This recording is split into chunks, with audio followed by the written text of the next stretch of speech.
Hello student, आज हमारी हिंदी साहित्य की क्लास नंबर 24 है। इससे पहले हमारी 23 क्लासें हो चुकी हैं। अगर आपने उनको नहीं देखा है तो प्लेलिस्ट में जाकर ज़रूर देखना। ये क्लासें डीएसएसबी, टीजीटी, पीजीटी दोनों के लिए महत्वपूर्ण होंगी।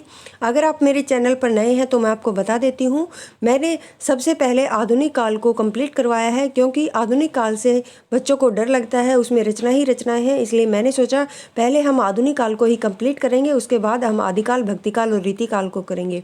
इसलिए मैंने पीवाईक्यू के साथ बहुत ही अच्छे तरीके से आधुनिक काल को कंप्लीट करवा दिया है। अगर आप उन क्लासों को देखते हैं तो आधुनिक काल का कोई भी प्रश्न वहां से बाहर नहीं जाएगा। इसलिए इन क्लासों से आप जरूर जुड़ें और अपनी तैयारी को बेहतर करें। चलिए फिर आज की क्लास को शुरू करते हैं। आज हम पढ़ेंगे आदिकाल। पिछली क्लास में हमने किया था हिंदी साहित्य का इतिहास और उसके पीवाईक्यू। आज हम करेंगे आदिकाल को। आदिकाल हमारा 2 या 3 क्लासों में और कंप्लीट हो जाएगा। इसके बाद हम भक्तिकाल, रीतिकाल करेंगे। इसी तरह से हमारा हिंदी साहित्य बहुत ही जल्द कंप्लीट हो जाएगा। जब तक हमारे फॉर्म भरने शुरू होंगे तब तक हम पूरा सिलेबस कर चुके होंगे और उसके बाद हम सिर्फ क्या करेंगे, रिवीजन और प्रैक्टिस करेंगे। चलिए फिर आज की क्लास को शुरू करते हैं। अब हम पढ़ेंगे आदिकाल। प्राकृत की अंतिम अपभ्रंश से हिंदी साहित्य का आविर्भाव माना जाता है। आदिकाल हिंदी साहित्य का सर्वाधिक विवादों वाला काल रहा है। आदिकाल में प्रमुख विवाद है क्या, इसका नामकरण। इस कालखंड के अनेक विद्वानों ने अलग अलग नाम दिए हैं। देखिए, एग्जाम की दृष्टि से आदिकाल का जो नामकरण है वो बहुत ही ज़्यादा इम्पोर्टेंट है। बार हर परीक्षाओं में ये पूछा जाता है कि किस विद्वान ने कौन सा नाम दिया है, तो इसलिए आपको ये नाम जरूर याद होने चाहिए कि किस विद्वान ने आदिकाल को क्या कहा है। तो पहला हमारा चारण काल, जॉर्ज ग्रियर्सन ने कहा है। आरंभिक काल, मिश्र बंधु, सिद्ध सामंत काल अति महत्वपूर्ण है, राहुल सांकृत्यायन ने कहा है। विजयोपन काल, महावीर प्रसाद द्विवेदी। वीर काल, आचार्य विश्वनाथ प्रसाद मिश्र। संधि व चारण काल, डॉक्टर रामकुमार वर्मा। अपभ्रंश काल, चंद्रधर शर्मा गुलेरी व धीरेन्द्र वर्मा। प्रारंभिक काल कहा डॉक्टर गणपति चंद्रगुप्त ने। शून्य काल, डॉक्टर गणपति चंद्रगुप्त। देखिए, प्रारंभिक काल और शून्य काल दोनों ही किसने कहे हैं, गणपति चंद्रगुप्त ने। आधार काल, मोहन अवस्थी। संक्रांति काल, रामप्रसाद मिश्र। वीरगाथा काल, रामचंद्र शुक्ल। जय काल और बाल्यकाल, ये दोनों ही नाम किसने दिए हैं, रमाशंकर शुक्ल रिसाल ने दिए हैं। संक्रमण काल है हमारा हरिश्चंद्र वर्मा, राम खिलावन पांडे। आदिकाल है ये हजारी प्रसाद द्विवेदी ने दिया। और सर्वमान्य जो मत निकल कर आया वो क्या है, आदिकाल। जो नाम किसने दिया था, हजारी प्रसाद द्विवेदी ने।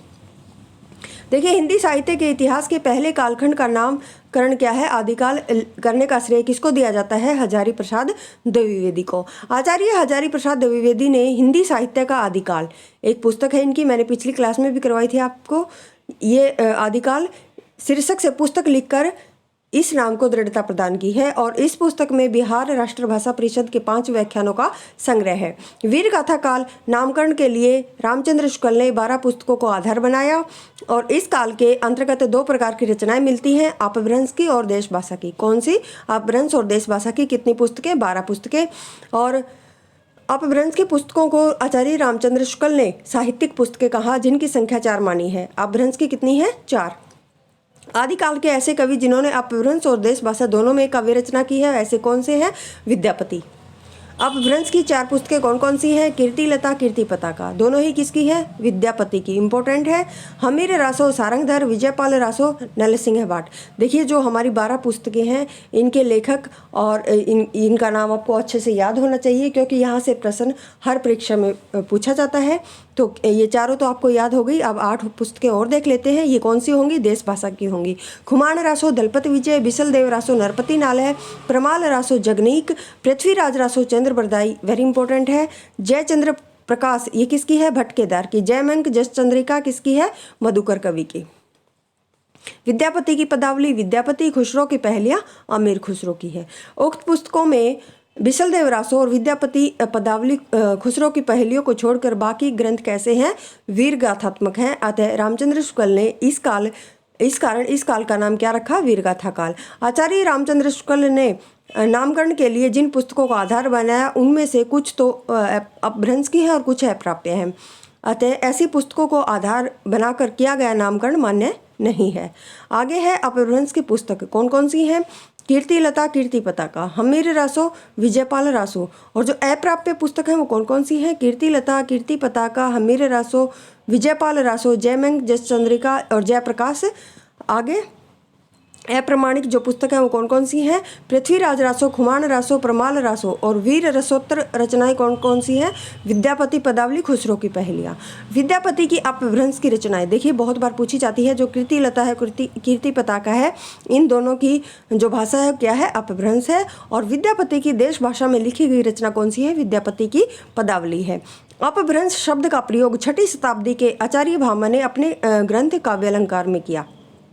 अपभ्रंश के अन्य नाम जो अलग अलग विद्वानों ने दिए हैं, यहाँ से भी प्रश्न बनता है, तो देखते हैं। आचार्य भरतमुनि ने लोक भाषा या देश भाषा कहा है। लोक भाषा या देश भाषा किसने? भरतमुनि ने। दंडी ने अबीरों की भाषा कहा।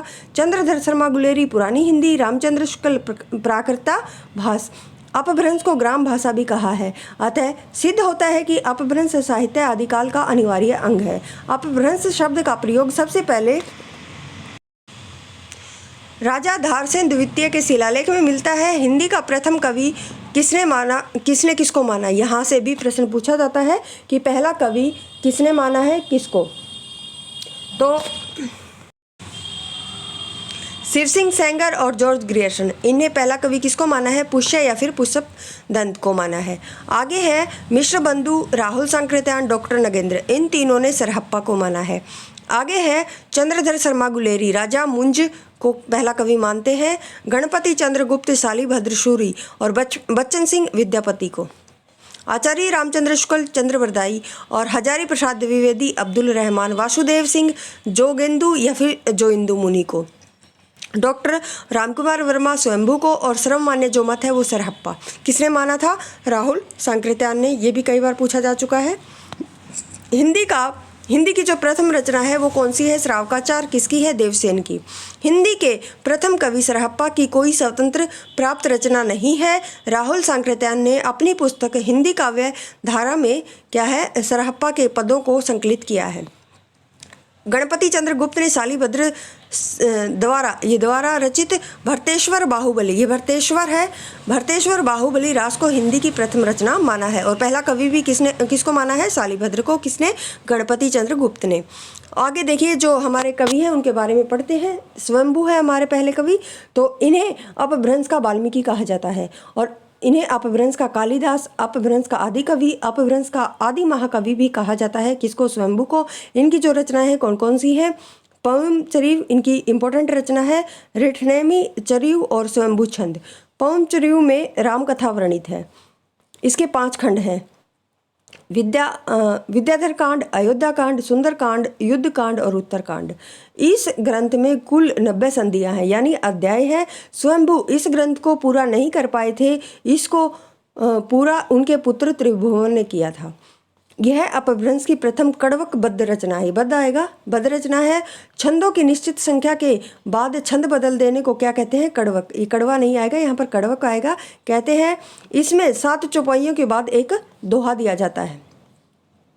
आगे रिठनेमी चरिव का संबंध कृष्ण काव्य से है। इसकी कथा हरिवंश पुराण पर आधारित है।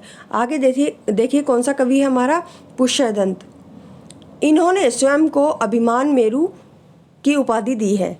इन्हें अपभ्रंश का व्यास, अपभ्रंश का भवभूति भी कहा जाता है। इन्हें कवि कुल तिलक काव्य रचनाकार की उपाधि से विभूषित किया गया है। शिव सिंह सेंगर ने पुष्य को भाषा की जड़ कहा। किसने? शिव सिंह सेंगर ने। किसको? पुष्य को क्या कहा? भाषा की जड़ कहा। भोला शंकर व्यास ने पुष्य दंत की तुलना कवि माघ से की है। किसने? भोला शंकर व्यास ने। किससे? माघ से। यह आरंभ में शैव थे, बाद में जैन धर्म में दीक्षित हो गए थे। और उनकी जो रचनाएं हैं कौन कौन सी? महापुराण, वैकुमार चरिव, जैसर चरिव, कोश ग्रंथ। महापुराण में जैन धर्म के 63 महापुरुषों का जीवन वर्णित है। और आगे वैकुमार चरिव और जसर चरिव, ये दोनों क्या हैं? खंड काव्य है। आगे जोगेंदु या फिर जोइंदु मुनि, इनकी जो रचनाएं हैं योगसार। देखिए यहाँ पर जोगसार नहीं, योगसार है।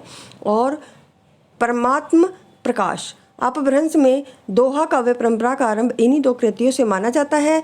धनपाल, आगे देखिए धनपाल कवि हैं, इनकी रचना है क्या? भविष्य दंत कथा, इंपॉर्टेंट है। राम सिंह की रचना कौन सी है? पाहुड़ दोहा, अति महत्वपूर्ण है। अब्दुल रहमान संदेश रासक, इनकी प्रसिद्ध रचना है। यह एक खंड काव्य है। कैसा? खंड काव्य है। और हिंदी में षड ऋतु वर्णन पद्धति का आरंभ संदेश रासक से माना जाता है। संदेश रासक किसी मुस्लिम कवि द्वारा रचित हिंदी की प्रथम रचना मानी जाती है। यह एक दूत काव्य है। जिन्न दत्तसूरी ग्रंथ है उपदेश रसायन रास। 80 पद्यों का यह ग्रंथ अपभ्रंश रास काव्य परंपरा का प्रथम ग्रंथ माना जाता है। नगेंद्र ने अपने साहित्य इतिहास में 7 कवियों और उनकी रचनाओं का विवेचन अपभ्रंश काव्य के अंतर्गत किया है। इनके कौन कौन से हैं वो कवि हमारे? स्वयंभू, अभी जो हमने 7 पढ़े वही हैं। स्वयंभू, पुष्य, धनपाल, जोइंदू, राम सिंह, अब्दुल रहमान, जिन्न दत्तसूरी। और आचार्य रामचंद्र शुक्ल ने अपभ्रंश काव्य प्रकरण के अंतर्गत 5 कवियों की रचनाओं को सम्मिलित किया है। वो कौन कौन से हैं? हेमचंद्र, मेरुतुंग, सोमप्रभ सूरी, विद्यासागर और विद्याधर और सारंगधर। आगे हेमचंद्र की जो रचनाएं हैं, इनकी रचनाएं देखते हैं। 5 कवियों की मेन सिद्ध हेमचंद्र शब्दानुशासन, देसी नाममाला, कुमारपाल चरित, सोमप्रभ सूरी रचना कुमारपाल प्रतिबोध, मेरुतुंग प्रबंध चिंतामणि, विद्याधर है, विद्यासागर नहीं है, विद्याधर। इनका कोई प्राप्त ग्रंथ नहीं है। माना जाता है कि प्राकृत पेंगलम में इनके कुछ पद संकलित हैं। सारंगधर रचना कौन सी? हम्मीर रासो। आचार्य रामचंद्र शुक्ल ने अपभ्रंश की रचना परंपरा की समाप्ति हम्मीर रासो से मानी है। किससे? हम्मीर रासो से। इसमें रणथंभौर नरेश हम्मीर की वीरता का वर्णन है। हम्मीर रासो अप्राप्य ग्रंथ है। इसके 81 पद प्राकृत पेंगलम में क्या है? संकलित है। प्राकृत पेंगलम क्या है? एक छंद शास्त्र से संबंधित रचना है जिसके संकलनकर्ता कौन है? लक्ष्मीधर माने जाते हैं।